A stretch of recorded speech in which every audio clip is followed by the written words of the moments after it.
Good morning, students. We are on chapter number 4, My Childhood. This is video 2, and this is the adapted extract from David Copperfield by Charles Dickens. As you know, that David was recalling his childhood memories. He was a child of close observation and have a strong memory of his childhood. This you have seen when he describes about his family members, Peggotty's kitchen, pigeon house, dog kennel, fowls who looks terribly tall to him, then smell of soap, pickles, paper, candle and coffee, etc. He also remembers the two parlors, pew in the church and many things. Let's see ahead what many more things still he remembers.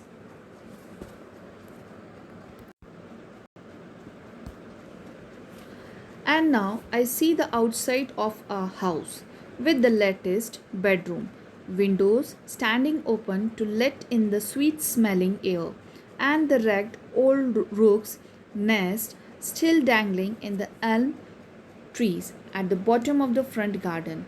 Now I am in the garden at the back, beyond the yard, where the empty pigeon house and dog kennel are a very preserve of butterflies, as I remember it, with a high fence and a gate. Now he recalls the outside area of his house. He remembers the bedroom windows which has wooden strips which let in the sweet smelling air. He also remembers old rook's nest which was dangling in the elm trees at the bottom of the garden. Here rook means crow. Now he is in the garden at the backyard which has a high fence and a gate. He also remembers the empty pigeon house and dog kennel which was preserved by butterflies.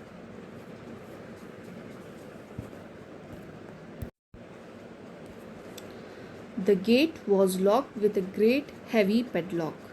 Here were the fresh juicy fruit clusters on the trees, riper and richer than fruit has ever been seen, and where my mother gathers some in a basket while I stand by, trying to look unmoved. A great wind rises, and the summer is gone in a moment. We are playing in the winter twilight, dancing about the parlor. When my mother is out of breath and rests herself in an elbow chair, I watch her winding her bright curls round her fingers. That is among my very earliest impressions. Now, here the author is in the garden and he recalls the fresh, juicy fruit clusters on the trees. There was a strong impression of his childhood when his mother collected the juicy fruits in a basket and he stands nearby. He rethinks how his mother and he plays in the winter evening. And when his mother is out of breath, she rests in an elbow chair, twisting her hairs round her fingers. So, this one is his earliest impression.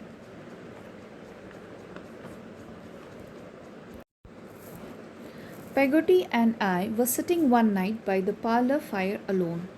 I had been reading to Peggotty about crocodiles. I must have read in a lucid manner, or the poor soul must have been deeply interested, for I remember she had a cloudy impression. After I had done that, they were a sort of vegetables.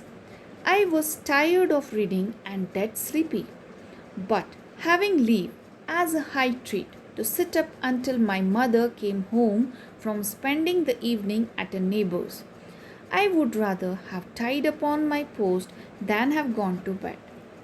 So, students, one night when Peggotty and David were sitting by the parlor fire, he had been reading about crocodiles.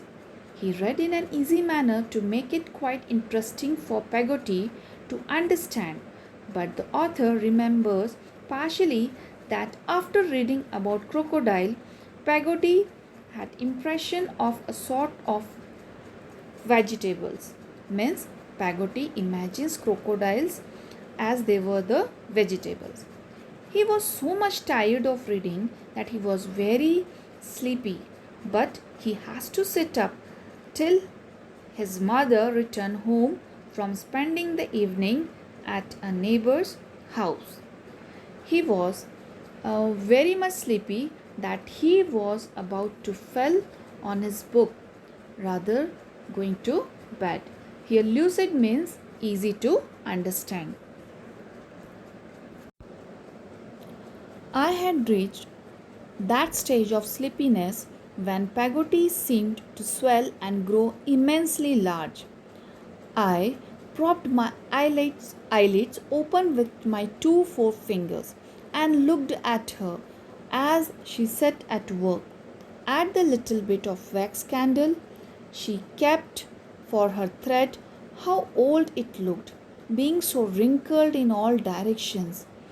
At the little house with a thatched roof where the yard measure lived. At a work box with a sliding lid, at the brass thimble on her finger, at herself, whom I thought lovely. I felt so sleepy that I knew it if I lost sight of anything for a moment I was gone. Here thimble means a small metal or a plastic cape with a closed end, worn to protect the finger while sewing. Now, as you know, that David was very much sleepy, and he reached at that stage of sleepiness where he can see that Peggotty seems to swell and grew extremely large. He was surprised to see her, so he opened his eyelids forcefully with his two forefingers. It was dark. A wax candle was giving a dim light, and Peggotty was sitting there and working with thread. And she looked old with she looked very old. Now he has the wrinkle on her face. Now he went into the flashback of Peggotty's image at the little house which has a thatched roof. She has a box with sliding lid. She has a brass thimble on her finger while stitching, which gave a lovely look. He felt so sleepy that he didn't want to lose the sight of anything, but he was drowned in sleep for a moment.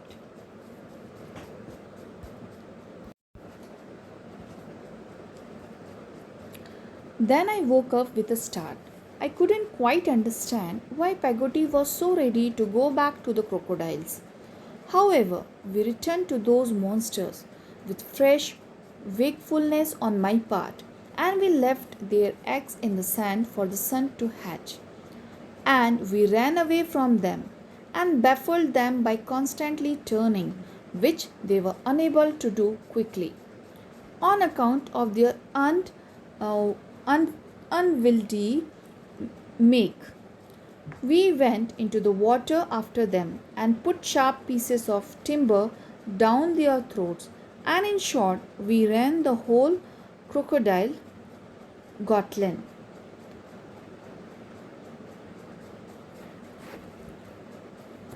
Now baffled here baffled means confused, and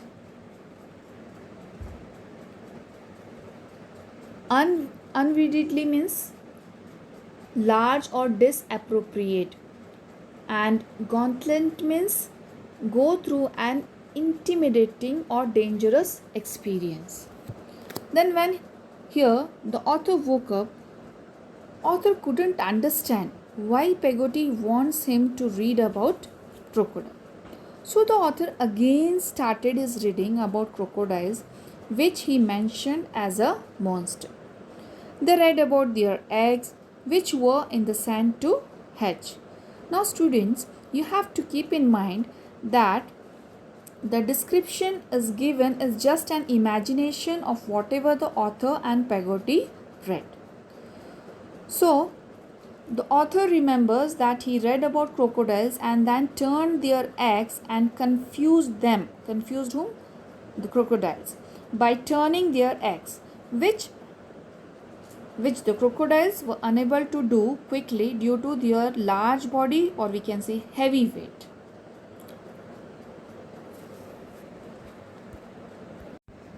It was a dangerous experience when author went into the water after them and put sharp pieces of timber down their throat, which made crocodiles in a fixed position.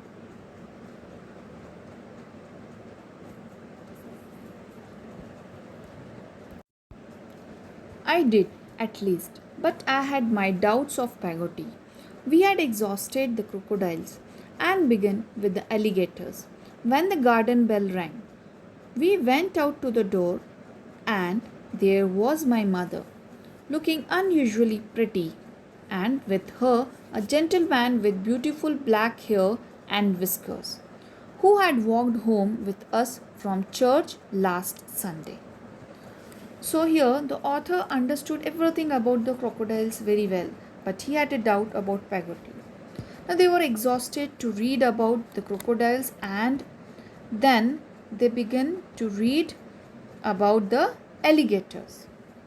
And then the garden bell rang, and when they went out to the door, there was his mother in front of him, who was looking very pretty, and she came with a gentleman with beautiful who had a beautiful black hair and whisker, who came home with them from church last Sunday. So I hope you understood the chapter. So thank you for listening. Question answers will be given in the next week. Till then, complete your previous notes and learn them properly. And try to solve the back exercises yourself.